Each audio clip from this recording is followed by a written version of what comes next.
For today's video po ay gagawa po tayo ng pansit in a budget.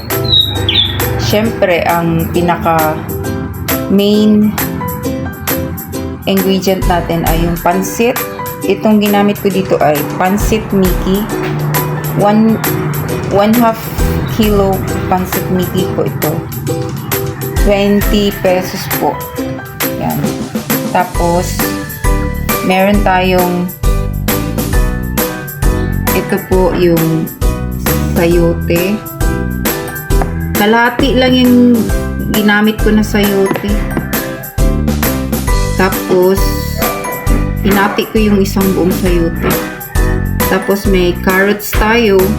Yung carrots, kalahati lang din ang nilagay ko. Para ano lang siya, yung tamang-tama lang talaga sa kalahating kilo.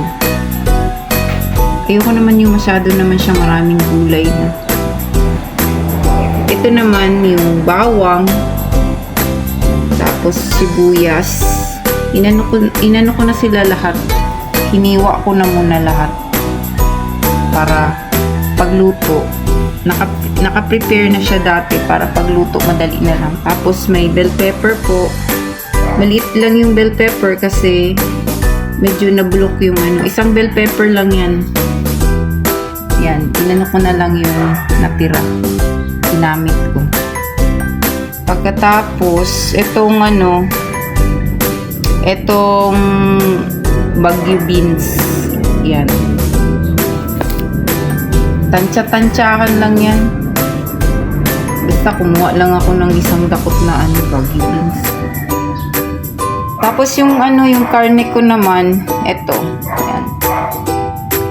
Maliliit lang yung ko. Yan lang. Kukunti lang yung karne. Kasi hindi ako masyado sa karne. Tapos meron tayong kalamansi. Ang kalamansi after na yan pag naluto na. Kung gusto mo na tigaan ng kalamansi. Tapos may tayo dito, cabbage. Yan lang po. So yan lang yung kailangan natin na ilagay sa pansit.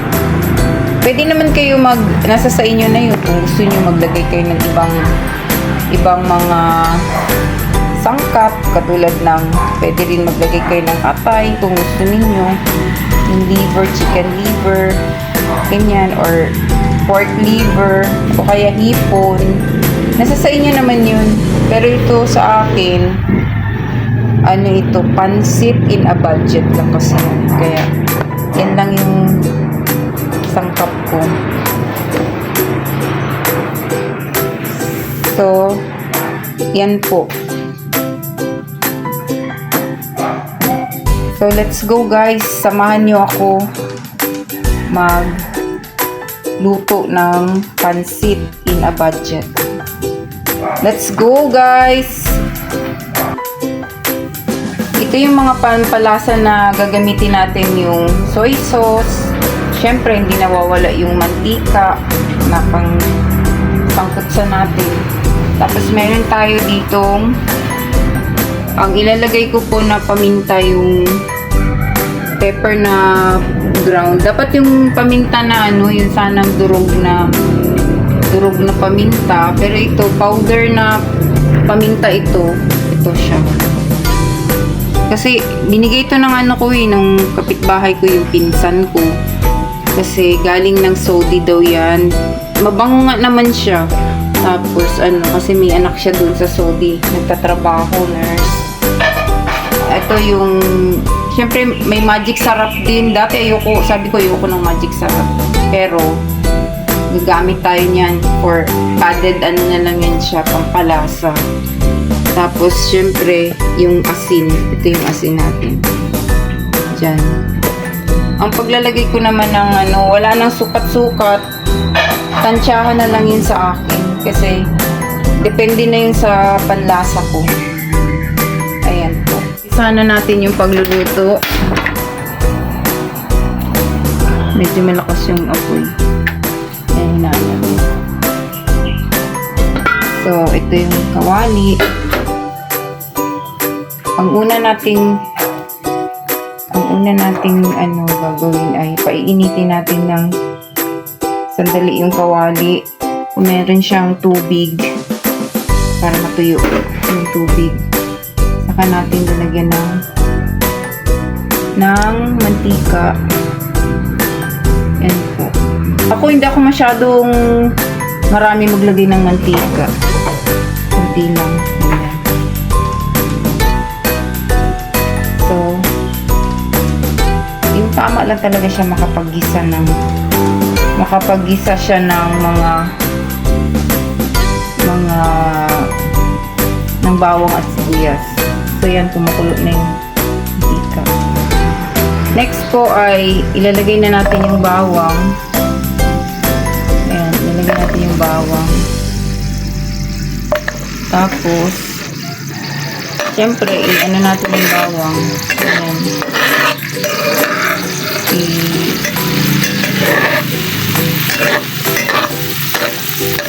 I-ano natin siya.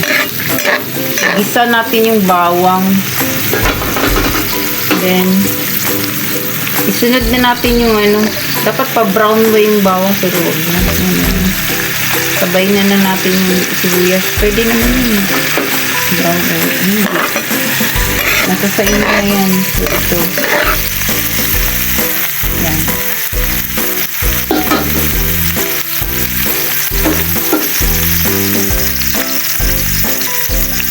Ayan na po yung bawang at sibuyas. Ayan na po. Na na yung bawang saka sibuyas. Medyo tostado na siya. Kaya ilagay na natin ang karne.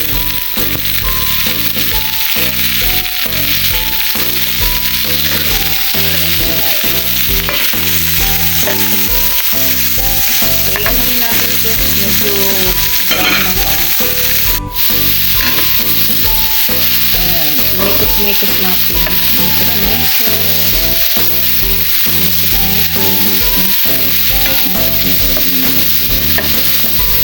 Mikos. Tapos, lalagyan natin siya ng tubig para talagang siya. Para maduto talaga siya. So, ito yung tubig. Ang tubig naman, lang din, tansyahan lang din.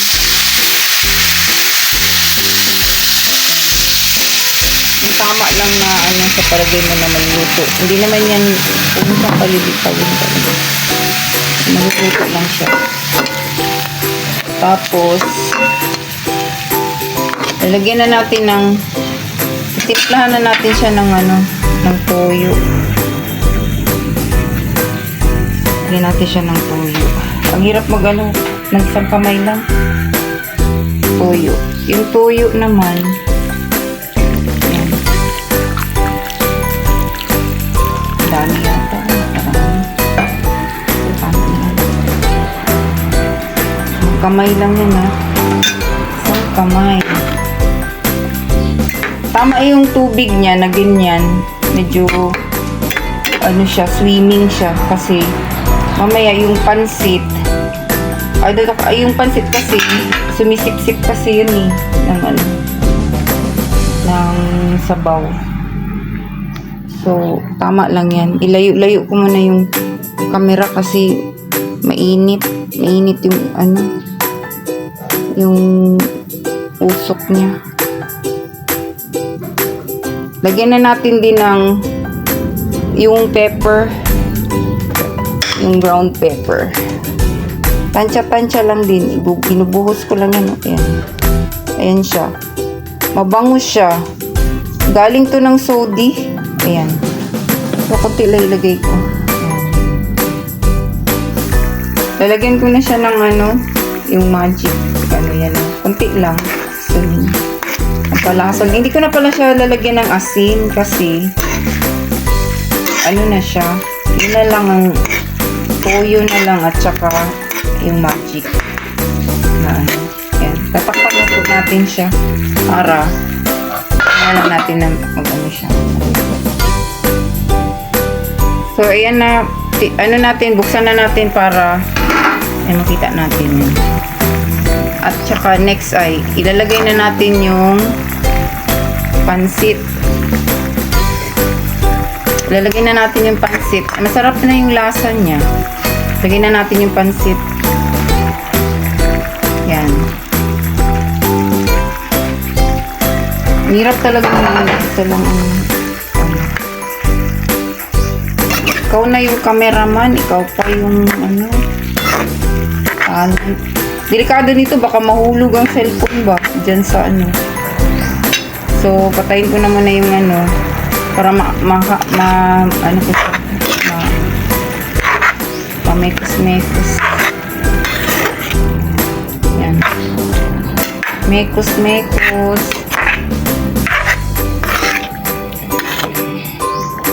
ayan yung gulay niya, tama-tama lang yung gulay kasi pangit kasi pag marami masyadong gulay. Ayan na takpanan muna natin hanggang sa maluto na yung pansit. Naku, ang cellphone patay. Na natin itong repolyo, lalagay na natin. Tapos ilagay ko na yung bell pepper.